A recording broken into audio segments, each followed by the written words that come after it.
బంగ్లాదేశ్కు ఇండియాకు మధ్య మరోమారు వాణిజ్య యుద్ధం మొదలైంది. బంగ్లాదేశ్ ఎగుమతులపై కొన్ని నిర్బంధాలను విధించింది భారత ప్రభుత్వం. కాగా కొత్త నిబంధనలు తక్షణమే అమల్లోకి కూడా వచ్చాయి. ఇక బంగ్లాదేశ్ తమ వస్తువులను ఇండియాకు ఎగుమతి చేయాలంటే కేవలం కోల్కతా, ముంబై పోర్టుల ద్వారా మాత్రమే అనుమతిని ఇస్తారు. గతంలో మాదిరిగా రోడ్డు మార్గాన అనుమతించడం లేదు. దీనికి కారణం బంగ్లాదేశ్ కూడా ఇండియా ఎగుమతులపై కొన్ని నిర్బంధాలను విధించింది. దానికి ప్రతిగా ఇండియా కూడా బంగ్లాదేశ్ వస్తువులపై కొన్ని నిర్బంధాలను విధించాల్సి వచ్చింది. దీంతో బంగ్లాదేశ్కు సుమారు $770 మిలియన్ మేర నష్టం వాటిల్లే అవకాశాలున్నాయి. మరి బంగ్లాదేశ్, ఇండియా మధ్య ట్రేడ్ వార్ గురించి మరింత సమాచారం ఈ స్టోరీలో చూద్దాం.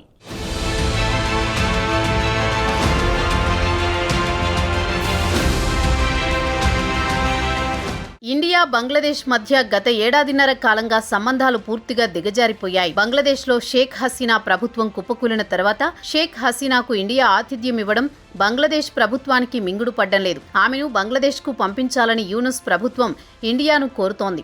దానికి ఇండియా స్పందించడం లేదు. ఇవన్నీ పక్కన పెడితే ప్రస్తుతం ఇండియాకు, బంగ్లాదేశ్కు మధ్య ట్రేడ్ వార్ మొదలైంది. ఇండియా తాజాగా గత శనివారం నాడు కొత్త నిబంధనలను తీసుకువచ్చింది. బంగ్లాదేశ్ ఇక నుంచి రెడీమేడ్ దుస్తులను కేవలం కోల్కతా, ముంబై పోర్టుల ద్వారానే అనుమతిస్తామని తేల్చి చెప్పింది. ఇక ముంబైకి వచ్చే కార్గో షిప్ను తప్పనిసరిగా తనిఖీ చేసిన తర్వాతని దేశంలోకి అడుగు పెట్టనిస్తారు. అయితే బంగ్లాదేశ్లో తయారు చేసే దుస్తులు ఇండియాకు ల్యాండ్ పోర్టుల ద్వారానే ఎక్కువగా వస్తూ ఉంటాయి. ఇక ఇండియా తక్షణమే రోడ్డు మార్గాన బంగ్లాదేశ్ నుంచి సరుకులను అనుమతించడం లేదు.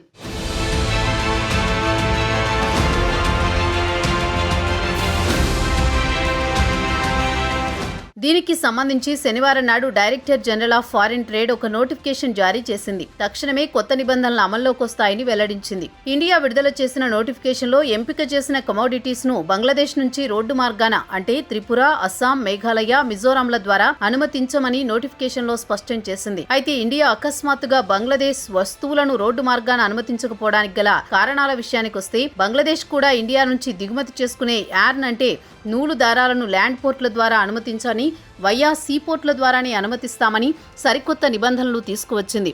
దీంతో ఇండియా కూడా బంగ్లాదేశ్ నుంచి దిగుమతి చేసుకునే వస్తువులపై కొన్ని నిర్బంధాలను విధించింది. రెడీమేడ్ దుస్తులను ల్యాండ్ పోర్టుల ద్వారా అనుమతించమని తేల్చి చెప్పినట్టు సీనియర్ అధికారి ఒకరు తెలిపారు. అదీ కాకుండా ఇండియా నుంచి బంగ్లాదేశ్కు వెళుతున్న ఇండియన్ ట్రక్కులను బంగ్లాదేశ్ సరిహద్దుల్లోనే క్షుణ్ణంగా తనిఖీ చేసిన తర్వాత మాత్రమే దేశంలోకి అనుమతిస్తున్నారని ఇండియాకు తెలిసింది. దీంతో బంగ్లాదేశ్కు తగిన విధంగా బుద్ధి చెప్పాలనుకుంది.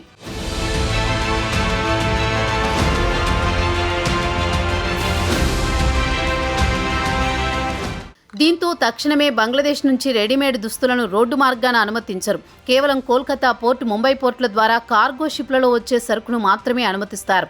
వీటిని కూడా క్షుణ్ణంగా తనిఖీ చేసిన తర్వాత మాత్రమే అనుమతిస్తామంటున్నారు ఇండియన్ అధికారులు. ఏప్రిల్ 13న ఇండియా నుంచి బంగ్లాదేశ్కు ల్యాండ్ పోర్టు ద్వారా వెళ్తున్న ట్రక్కులను ఆపారు. అటు తర్వాత ఏప్రిల్ 15వ తేదీన ఇండియా నుంచి ఎగుమతి చేసే బియ్యాన్ని వెస్ట్ బెంగాల్లోని బెనీపోల్ ఐసీపీ వద్ద నిలిపివేశారు. దీంతో ఇండియా కూడా బంగ్లాదేశ్ నుంచి వచ్చే ట్రక్కులను ఆపాలని నిర్ణయించింది. ఇక నుంచి అస్సాం, మేఘాలయ, త్రిపుర, మిజోరాంల ద్వారా ఇండియాకు వచ్చే ట్రక్కులను పూర్తిగా నిలిపివేయాలని అధికారులు ఆదేశాలు జారీ చేశారు. బంగ్లాదేశ్ నుంచి వచ్చే కమోడిటీల వల్ల స్థానిక తయారీదారుల వ్యాపారాలపై తీవ్ర ప్రభావం పడుతుందని ప్రభుత్వం విడుదల చేసిన నోటిఫికేషన్లో వివరించింది.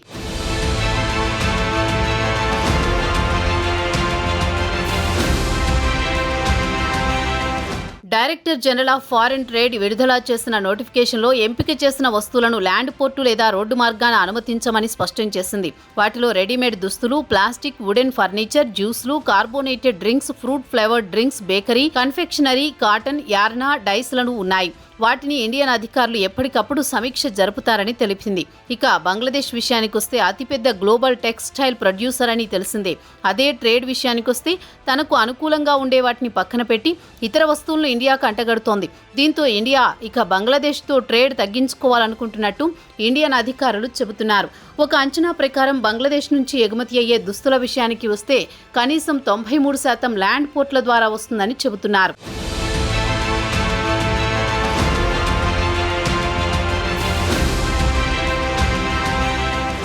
అయితే ప్రభుత్వం తక్షణమే ఈ నిర్ణయం తీసుకోలేదు. దానికంటే ముందు ఈశాన్య రాష్ట్రాల ముఖ్యమంత్రులతో పాటు పశ్చిమ బెంగాల్ అధికారులకు కూడా ముందస్తుగా ఈ సమాచారం అందించారు. బంగ్లాదేశ్ నుంచి ఇబ్బడి ముబ్బడిగా సరుకు వస్తే స్థానిక తయారీదారులు ఆర్థికంగా ఇబ్బందులు పడుతున్నారన్న కోణంలో కొన్ని నిర్బంధాలను అమలు చేయాల్సి వచ్చిందని చెబుతున్నారు అధికారులు. అయితే షేక్ హసీనా అధికారంలో ఉన్నప్పుడు 2009 నుంచి 2024 వరకు బంగ్లాదేశ్ ఇండియాల మధ్య ద్వైపాక్షిక వాణిజ్యం పెంచుకోవడానికి ఇరు దేశాలు ల్యాండ్ పోర్టులపై పెద్ద ఎత్తున పెట్టుబడులు పెట్టాయి. అయితే నవంబర్ 2024లో ఇండియా బంగ్లాదేశ్లోని తాత్కాలిక ప్రభుత్వం ల్యాండ్ పోర్టుల ద్వారా 24 గంటల పాటు రాకపోకలను ప్రారంభించాలని చర్చించుకున్నారు. అయితే బంగ్లాదేశ్ తాత్కాలిక ప్రభుత్వం తీసుకుంటున్న చర్యలు, ఉదాహరణకు బంగ్లాదేశ్లో షేక్ హసీనా పార్టీ అవామీ లీగ్ను బ్యాన్ చేయడం లాంటి చర్యలు ఇండియాకు నచ్చలేదు. ఇండియాతో బంగ్లాదేశ్ సుహృద్భావ వాతావరణంలో ట్రేడ్ చేయదలుచుకోలేదనుకుంది ఇండియా.